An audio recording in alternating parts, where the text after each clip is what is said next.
On Chef's Table, let's do lunch executive style inside the Andaz Wall Street, where they serve up a steaming bowl of mussels by executive chef Maximo Lopez. Hi, my name is Maximo Lopez. This is my beautiful, lovely restaurant called Wall and Water at the Andaz Hotel, and it's obviously on the corners of Wall and Water streets in downtown Manhattan. And we are a nice farm-to-table restaurant. Basically what I do is I select very special products, try to manipulate them as little as possible, and serving a honest, yummy plate of food. For example, some of the dishes you might encounter here while you come, depending on the time of the year, because we're all about seasonal products, so that changes a lot and very frequently. Sometimes seasons are very short, so I have a dish in the menu for a very short time. Like now I have a beautiful burrata. Summer burrata, it's a mozzarella cheese basically, which is stuffed with the cream of the cheese. So it's beautiful, fresh, and we serve it with fresh figs that are very short seasoned. We put a little bit of olives, red onions, herbs, and it's just beautiful. Another dish that you might encounter coming over here, it's a blossom and flower salad. Basically, also I pick edible flowers, nice sprouts and blossoms, a little herbs, olive oil, aged balsamic vinegar, Parmesan cheese, and it's just lovely. The actual space is very open, as you can see. We have this amazing kitchen, so people feel almost in their houses, and there's a lot of interaction between the guests and the cooks and the servers, and that's what we're all about, just breaking barriers, feeling closer to the guests and giving a more personal style. So one of the dishes you may encounter coming over here, it's steamed mussels. And I prefer to cook them in summertime because that's when I find them to be the sweeter and the meatiest. So basically what we're gonna do is a very straightforward 4 or 5 ingredients on one dish. I always say that the perfect dish has 5 ingredients or less. And in this case it's true. But it's very important that those ingredients are chosen very carefully and treated very carefully. So for example, what I'm gonna do to begin with, and because it takes the longest, I'm gonna cut a lemon in half like I just did, and I'm going to burn them on a nice pot, really hot. This is a beautiful pot. I'm gonna talk about it a bit more in detail in a minute. But what I wanna do is caramelize the lemon. And I know it sounds strange to caramelize a lemon, but what happens is the sugar content in the lemon, as it heats up, develops a deeper flavor. The same way, the same difference you can taste from regular sugar to caramel happens on a lemon as well. Even though the percentage of sugar is a lot smaller, the flavor intensifies and changes. So while we're burning the lemon, and let me show you how that happens quite quickly, and you don't want anything on it but a hot pot and the lemons. We're gonna add a nice Fresno chilies. These Fresno chilies are not that spicy, but they're really fragrant. So we're gonna add on the chilies as well. So we have that there. Also some nice elephant garlic. This is a type of Japanese garlic, which are really big cloves. If you look at one clove, is almost the size of my palm, so that's pretty cool. And they're a little milder in flavor than regular garlic. So in we go with the garlic, cutting in half so it's nice and we can get all the oils out of it. In we go with the garlic. So we have chili, lemon, garlic, can't go wrong. And these are our beautiful mussels. We're gonna choose a fragrant Sauvignon Blanc and a good splash of olive oil, and that's what's gonna make the sauce. While the wine evaporates, emulsifies with the olive oil and creates that nice, thick, yummy sauce that we like with the mussels. The only ingredient that we're missing is parsley. I don't like the parsley to be chopped too finely because I think it loses all its texture and fragrance. We're just gonna chop it 2 or 3 times, only to make the leaves a little smaller. It's okay if there's a little stem in there, but that's gonna give texture to it. So that every now and then you're gonna chew on a little parsley and it's gonna be fragrant and beautiful. Let's look at the lemons. And that's how they caramelize. Nice, nice and sweet. And in we go with everything else. One go.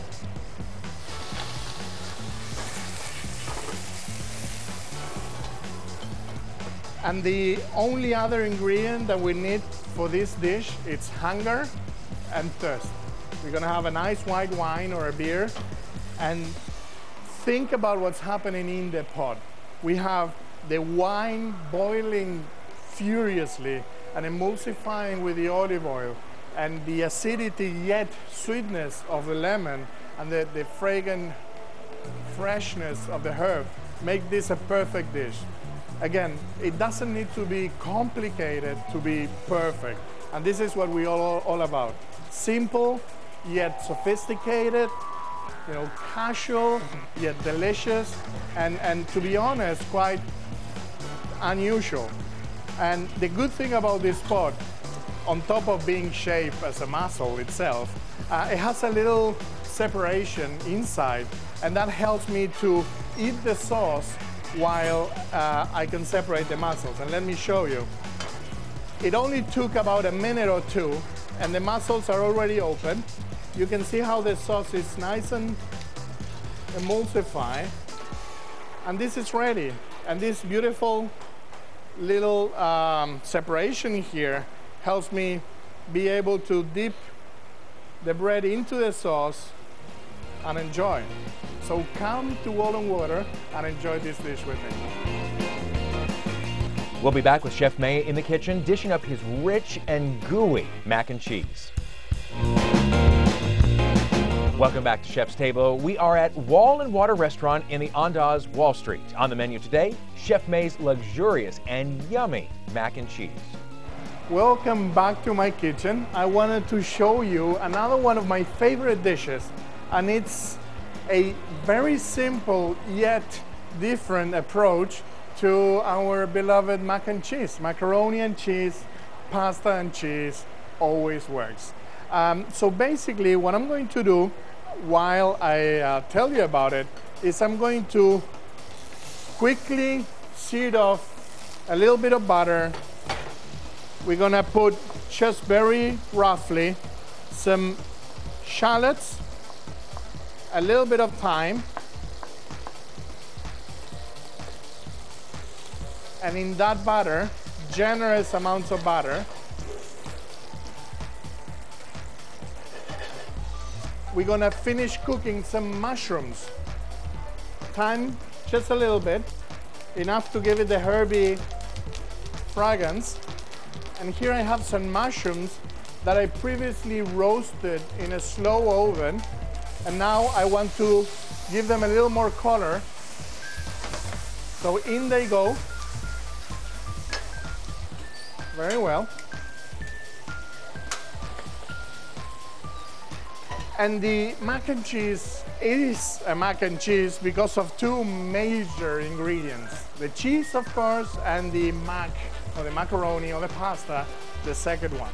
So in this case, I have a pasta which is called stracinati, and this is a pasta that it's a dry pasta.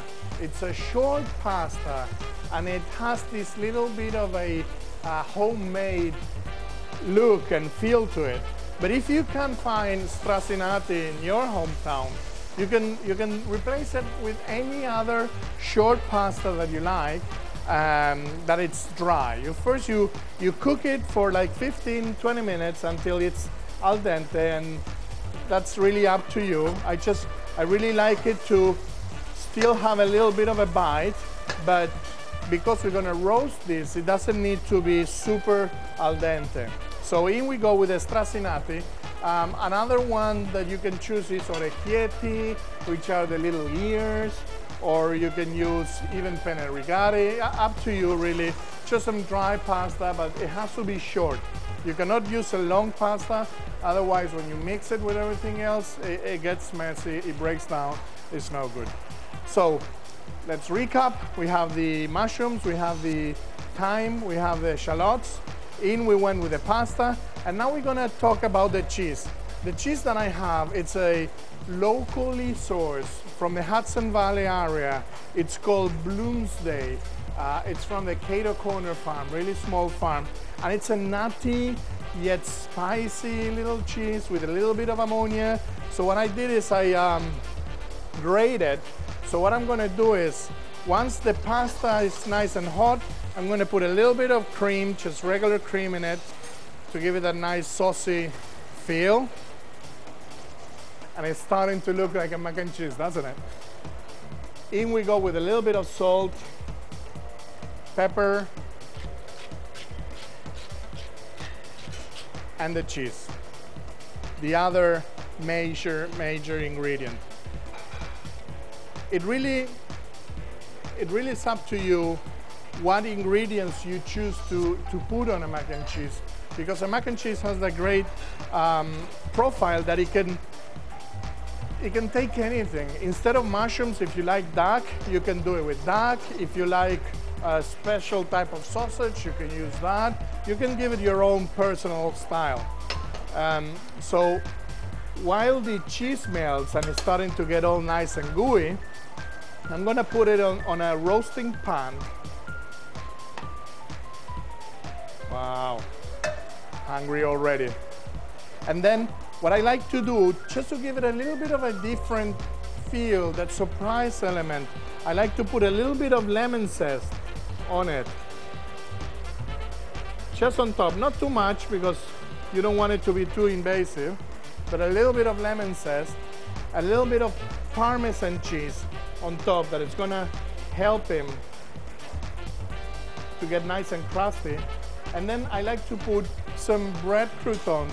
This is just a nice white bread cut in small squares. And we put them all over the top like this. And what's gonna happen while the bread toasts and the Parmesan cheese that I'm putting on top melts, it's gonna create a beautiful crust. So in we go with it in the oven. We need to cook it for another 5 minutes, and we're gonna see how it comes out. Let's look at that. Look at this nice crust. Wow, this is one of my favorites. Comfort food. It's called comfort food because it makes you happy inside. So remember, Wall and Water, Anda's Hotel in Wall Street. Come by and I'll share some mac and cheese with you.